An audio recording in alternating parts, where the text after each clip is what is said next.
שלום, אנחנו בסדרה חדשה, חדשות הספורט. סדרה מתוך חדשות היום. אנחנו נספר על כל השערים והמשחקים בליגת האלופות. בעיקר על המשחק של רונלדו מול וולסבורג.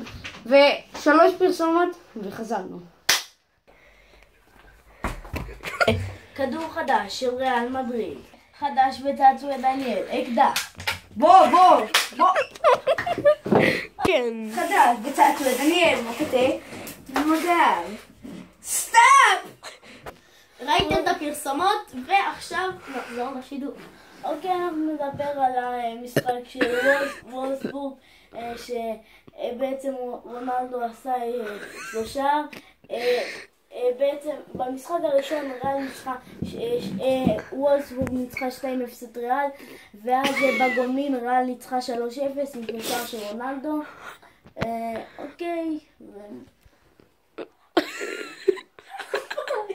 ויאללה ביי, ומקווים שנהנתם ותעשו לייק.